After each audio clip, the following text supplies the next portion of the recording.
Hello friend, welcome to my channel. आज हम discuss करेंगे different shapes of product life cycle.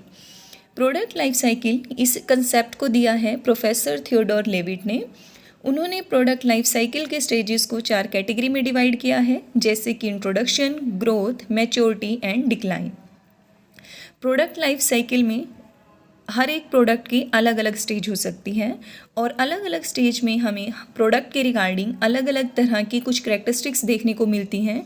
जैसे कि अगर हम बात करें इंट्रोडक्शन स्टेज की, जो कि फर्स्ट स्टेज है प्रोडक्ट लाइफ साइकिल की, ये एक ऐसी स्टेज है जिसमें अभी मार्केटर, मैन्युफैक्चरर अपनी प्रोडक्ट को इंट्रोड्यूस करेगा। मींस अभी हमारे जो मार्केट सेगमेंट हमने सेलेक्ट किया है उनके लिए अभी वो प्रोडक्ट अननोन है, वो उसे नहीं जानते, कोई उसकी नॉलेज नहीं है। इसीलिए इसमें हमारी जो कंपनी है हैवी प्रमोशनल एक्सपेंसेस बियर करती है और नॉलेज ना होने की वजह से हमारा जो प्रोडक्ट है वो धीरे धीरे अभी मार्केट में अपनी जगह बनाता है, जिसकी वजह से लो एंड स्लो सेल्स हमारा पोर्शन देखने को मिलेगा इस स्टेज में।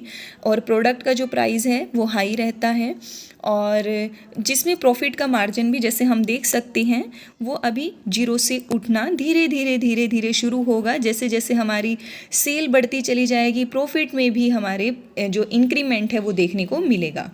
सेकेंड स्टेज आती है ग्रोथ स्टेज। ग्रोथ स्टेज में जैसे कि इसके नाम से ही पता लग रहा है, अब हमारा प्रोडक्ट ग्रोथ करना शुरू कर देगा। इसमें हमारी जो सेल है वो इंक्रीज़ होना शुरू हो जाएगी और हमारे साथ ही सेल बढ़ने से हमारे प्रॉफिट भी इंक्रीज़ होंगे।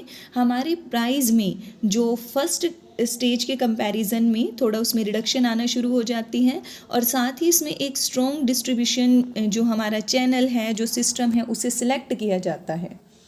थर्ड स्टेज आती है मैच्योरिटी स्टेज।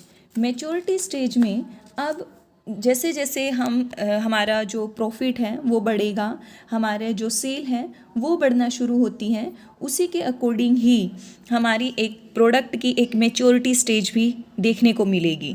अब इस स्टेज में कुछ फीचर्स होती हैं, जैसे कि सेल्स का बढ़ना, लेकिन हमारी सेल जो है वो बढ़ेगी, लेकिन इस स्टेज में जो सेल्स के बढ़ने की रेट है वो डिक्लाइन रेट होगी। मीन्स वो जैसे ग्रोथ में हम देख पा रहे हैं कि वो हमारी सेल जो है वो रैपिडली इंक्रीज़ हो रही है, लेकिन मैच्योरिटी में क्योंकि अब लोग हमारे प्रोडक्ट को ख़रीदना वो शुरू कर चुके हैं, वो नॉर्मली भी उसको ख़रीदते हैं, तो हमारी सेल्स बढ़ती है लेकिन उसकी रेट कम हो जाती है और रेट कम होने की वजह से हमारे अब जो प्रॉफिट हैं वो भी नॉर्मल हो जाएंगे और नॉर्मल प्रमोशनल एक्सपेंसेस करना जो है वो शुरू किया जाएगा।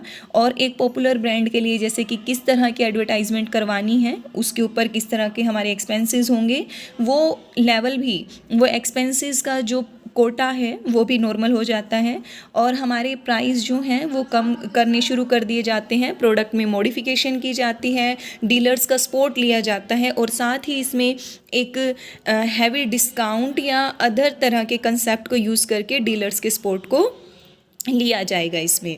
और साथ ही हमारा जो प्रॉफिट का मार्जिन है, जैसा कि हम डायग्राम में देख पा रहे हैं, वो भी धीरे धीरे हमारा डिक्रीज़ होना शुरू हो जाएगा, क्योंकि इस स्टेज में हमारा जो कंपटीशन है वो बहुत ही ज़्यादा इंक्रीज़ हो जाता है। एक अग्रेसिव कंपटीशन फेस करने को मिलता है इसमें।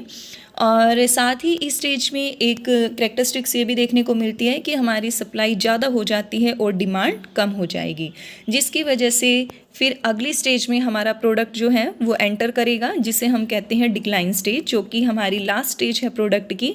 लास्ट स्टेज में कुछ फीचर्स हैं, जैसे कि सेल्स का कम होना, सेल्स हमारी कम हो जाएगी। कंपटीशन, अब यहाँ पे हमारा जो कंपटीशन है, क्योंकि अब हमारे जो कॉम्पिटिटर मार्केट में एंटर कर चुके हैं, तो हमें अब कॉम्पिटिटिव प्राइस को भी ध्यान में रखना होगा और हम ज़्यादा यहाँ पर प्रमोशनल एक्सपेंसेस बियर नहीं करते हैं। और साथ ही यहाँ पे एक सस्पेंशन जो है हमारी प्रोडक्शन में वो भी देखने को मिलेगा। और साथ ही अब हम डिफरेंट शेप्स को डिस्क्राइब करेंगे, जैसे कि 5 stage of product life cycle according to Philip Kotler ने प्रोडक्ट लाइफ साइकिल में 5 स्टेजेस को इंक्लूड किया है। जैसे फर्स्ट है इसमें product development, introduction, growth, maturity and decline. जो प्रोडक्ट डेवलपमेंट है प्रोडक्ट डेवलपमेंट स्टेज ये डिस्क्राइब करता है कि फर्म्स अभी अपने प्रोडक्ट में मीन्स नए आइडियाज़ में कुछ नया लेकर आती है। अभी वो जीरो ओरिजिन से शुरू होगा, जैसे कि हम रेड और ब्लैक लाइन से देख पा रहे हैं कि अभी वो इन्वेस्टमेंट है जो धीरे धीरे इन फ्यूचर में हमारे लिए प्रॉफिट को अर्न करना शुरू करेगी। इसीलिए पहली स्टेज आती है प्रोडक्ट डेवलपमेंट, क्योंकि हमारा सारा फोकस इसमें नए आइडियाज़ पर ही रहता है, नए प्रोडक्ट पर रहता है। और वो धीरे धीरे ग्रोथ करना जब शुरू करेगा तो जब जैसे ही प्रोडक्ट डेवलपमेंट हो जाएगी तो हम उसको इंट्रोड्यूस करना शुरू करेंगे मार्केट में, मींस लोगों को अवेयर करेंगे हमारे प्रोडक्ट के लिए, उसके क्या यूज़ है। इस तरह से हमारा अलग अलग स्टेज को देखते हुए हमारी सेल्स का भी, जैसे हमने पिछले डायग्राम में डिस्क्राइब किया है सभी 4 स्टेजेस को, यहाँ पर सभी वही कैरेक्टरिस्टिक्स देखने को मिलती हैं। नेक्स्ट आता है according to professor W.J. Stanton, जिसे हम कहते हैं प्रोफेसर विलियम जे स्टैंटन। इन्होंने भी प्रोडक्ट लाइफ साइकिल को 5 स्टेजेस में ही डिस्क्राइब किया है। इनके अकॉर्डिंग फर्स्ट स्टेज है introduction, growth, maturity, saturation and decline. उन्होंने मैच्योरिटी के बाद एक सैचुरेशन की जो स्टेज है उसको एक्सप्लेन किया है। इंट्रोडक्शन, ग्रोथ और मैच्योरिटी हम पिछले डायग्राम में भी एक्सप्लेन कर चुके हैं। तो अब हम बात करेंगे सैचुरेशन में। सैचुरेशन एक ऐसी स्टेज है जिसमें कंपटीशन बढ़ना शुरू हो जाएगा, और कंपटीशन बढ़ने की वजह से आपके प्रोडक्ट का एक सब्स्टिट्यूट आने की वजह से हमारी सेल्स जो है वो धीरे धीरे, जैसा कि हम डायग्राम में देख पा रहे हैं, वो धीरे धीरे कम होना शुरू हो जाएगी। और कम होने की वजह से सेल्स, हमारे प्रॉफिट भी अब यहाँ पर गिरने शुरू हो जाएंगे। हमारी डिमांड प्रोडक्ट के लिए कम हो जाती है, सप्लाई ज़्यादा रह जाती है, प्राइस कम होने लगते हैं और मार्केटिंग एक्सपेंसेस बढ़ने लगते हैं। और सैचुरेशन के बाद फिर हमारी डिक्लाइन स्टेज है। जैसा कि हमने बताया, हमारे कॉम्पिटिटर अब कुछ नया प्रोडक्ट ले आते हैं या हम उनको फेस नहीं कर पा रहे कंपटीशन को, जिसकी वजह से हमारी सेल्स और प्रॉफिट जो है वो डिक्लाइन स्टेज में चले जाते हैं। नेक्स्ट आता है इसमें according to Theodore Levitt. Theodore Levitt ने अब 6 स्टेज प्रोवाइड की है प्रोडक्ट लाइफ साइकिल की, जैसे introduction, growth, maturity, saturation, decline और ऑब्सिलेंस। सैचुरेशन हम लास्ट में हमने अभी एक्सप्लेन किया, जो कि डिस्क्राइब किया था विलियम जे स्टैंटन ने। अब हम थियोडोर ने यहाँ पे डिक्लाइन के बाद एक ऑब्सिलेंस भी प्रोवाइड की है स्टेज। ऑब्सिलेंस का मतलब होता है कि किसी चीज़ का ख़त्म होना, यानी कि उसकी एग्जिस्टेंस ना के बराबर होना। तो यहाँ पे हमारे जो प्रॉफिट की और सेल बढ़ने की जो एक एक्सपेक्टेशन होती है, जो उम्मीद है, वो पूरी तरह से ख़त्म हो जाएगी।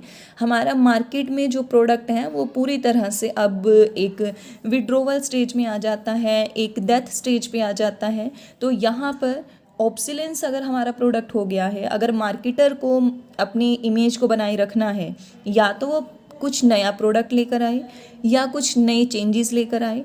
हम एग्जाम्पल के तौर पे काफ़ी तरह के प्रोडक्ट देख सकते हैं जो कि एक ऑब्सिलेंस स्टेज में रह चुके हैं, जैसे कि इलेक्ट्रॉनिक रेडियो है, ग्रामोफोन है, फाउंटेन पेन है, लालटेन है। ये सारे एक एग्जाम्पल हैं जो ऑब्सिलेंस में इंक्लूड किए जा सकते हैं।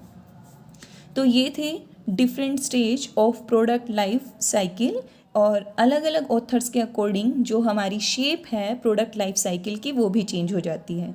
आई होप आपको ये टॉपिक क्लियर होगा। अगर आपको ये टॉपिक क्लियर है तो आप मेरे वीडियो को लाइक, शेयर और कमेंट ज़रूर कीजिए, और साथ ही जितना ज़्यादा आप लाइक करेंगे उतना ही मुझे मोटिवेशन मिलेगा न्यू कंसेप्ट को प्रेजेंट करने के लिए। Thank you.